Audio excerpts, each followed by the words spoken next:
Aku membunuh ayahku. Dan mungkin, jika kau hanya mendengar kalimat itu saja, kau akan mengira aku gila. Kejam. Anak durhaka. Tapi jika kau mendengarkan ceritaku sampai akhir, mungkin kau akan paham. Mungkin, kau justru akan bertanya-tanya kenapa aku tidak melakukannya lebih cepat. Malam itu seharusnya biasa saja. Aku hanya ingin membeli segelas kopi. Warung kopi kecil di dekat pos ronda, yang tetap buka hingga tengah malam. Jam menunjukkan pukul 10 malam. Kampungku sudah sunyi. Hanya suara jangkrik dan dengung tiang listrik yang menemani. Aku baru pulang dari latihan futsal bersama teman-teman. Tubuhku letih, tenggorokanku kering. Dan entah mengapa, langkah kakiku membawaku ke sana, ke warung kopi itu. Aku tidak menyangka bahwa malam itu adalah terakhir kalinya aku melihat ayahku hidup. Aku melihat mereka dari balik pohon mangga yang tumbuh tidak jauh dari sana. Ayahku duduk santai di bangku plastik biru, tertawa pelan. Di seberangnya, seorang wanita muda yang kukenal. Namanya Mira. Penjaga warung itu. Senyumnya manis, tutur katanya lembut. Tapi yang membuat hatiku hancur adalah cara ayahku menatapnya. Itu bukan tatapan seorang pria tua yang sedang membeli kopi. Itu tatapan seorang pria yang sedang jatuh cinta. Aku mendengar percakapan mereka. Tidak jelas, tapi cukup untuk membuat tubuhku menggigil. Kalau istri abang tahu, bisa bahaya dong. Biar saja. Aku hanya ingin bahagia, Mir. Kemudian suara ciuman. Pelan. Tapi terasa seperti petir yang menyambar kepalaku. Aku terdiam cukup lama di balik pohon itu. Seluruh tubuhku gemetar. Bukan karena marah. Tapi karena kecewa. Itu ayahku. Ayah yang selama ini aku hormati. Yang kupeluk setiap kali aku takut petir. Yang kuceritakan nilai ujianku. Dan kini dia di sana. Menghancurkan keluarganya sendiri. Besok paginya, aku duduk di meja makan. Ayah ada di sana juga. Seperti biasa. Membaca korannya. Memakai seragam dinasnya. Ibuku menyiapkan sarapan, sambil bersenandung pelan. Aku menatap mereka. Dan rasanya seperti menatap dua orang asing. Aku mencoba bertanya, seolah tidak tahu apa-apa. Ayah pulang jam berapa tadi malam? Dia hanya tersenyum tipis. Lembur. Banyak kerjaan di kantor. Bohong. Dan sejak hari itu, hatiku tidak pernah sama lagi. Hari demi hari, kebohongan itu menjadi rutinitas. Ayah sering keluar malam. Kadang mengatakan dia harus ke masjid, kadang rapat warga, kadang mengantar teman. Tapi aku tahu. Aku mengikuti dia beberapa kali. Dan setiap kali dia ada di warung kopi itu. Bersama Mira. Duduk berdua. Kadang tangan mereka saling menggenggam. Kadang Mira menyandarkan kepalanya di bahu ayahku. Aku pernah ingin mengatakan semuanya kepada ibu. Tapi, ibu hanya tertawa kecil dan berkata, kamu kebanyakan nonton film.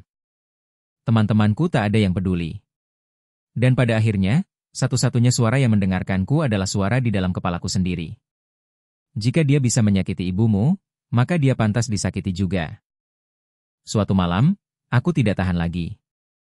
Aku sudah tahu jam berapa dia keluar. Aku tahu rute mana yang dia lewati. Aku tahu warung itu akan tutup sedikit lebih awal, karena Mira pernah bilang ke tetangga kalau besoknya dia ada urusan keluarga. Aku membawa linggis kecil yang biasa dipakai untuk membersihkan kebun belakang. Sebuah senter. Sarung tangan. Plastik besar. Aku menunggunya di jalan setapak dekat pos ronda. Tempat itu gelap. Sepi. Bahkan jangkrik pun enggan bersuara malam itu. Ketika langkah kakinya terdengar, aku berdiri. Tegak. Meskipun jantungku hampir pecah. Ayah. Dia menoleh. Mata kami bertemu. Mulutnya terbuka, mungkin hendak bertanya. Tapi tak ada waktu untuk itu. Aku mengayunkan linggis itu dengan seluruh kekuatan. Sekali. Langsung mengenai pelipisnya. Tubuhnya roboh. Kejang beberapa detik. Lalu diam. Aku tidak menangis. Aku tidak berteriak. Aku hanya berdiri di sana, menatap tubuh yang tak lagi bergerak itu. Dan untuk pertama kalinya dalam beberapa minggu, aku merasa tenang. Aku menyeret tubuhnya menuju kebun kosong di belakang kampung. Aku menggali lubang dengan tangan, dan sekop kecil yang kupinjam dari rumah tetangga. Tangan dan kuku-kuku jari mulai berdarah, tapi aku terus menggali. Dan setelah 2 jam, ayahku berada di dalam tanah. Kuburan itu dangkal. Tapi cukup untuk menyembunyikan kebohongan. Keesokan harinya, ibu menangis. Katanya ayah belum pulang. Orang-orang kampung mulai mencari. Mereka bilang, mungkin kecelakaan. Beberapa mengatakan ayah diculik orang. Ada juga yang bilang dia minggat. Tidak ada yang curiga. Dan aku hanya memeluk ibu sambil berkata pelan. Sabar ya, Bu. Mungkin nanti ketemu. Padahal, tanganku masih bau tanah dan darah. Hari-hari setelah itu terasa kosong. Tapi anehnya ringan. Rumah lebih tenang. Ibu mulai tersenyum lagi. Dan aku bisa tidur tanpa mendengar suara tawa ayah dari telepon genggamnya setiap malam. Tapi mimpi itu datang diam-diam. Aku bermimpi ayahku berdiri di depan tempat tidurku. Matanya sayu. Tapi bukan karena marah. Dia menatapku, seperti saat aku jatuh dari sepeda waktu kecil. Seperti saat aku gagal juara kelas. Penuh kasih.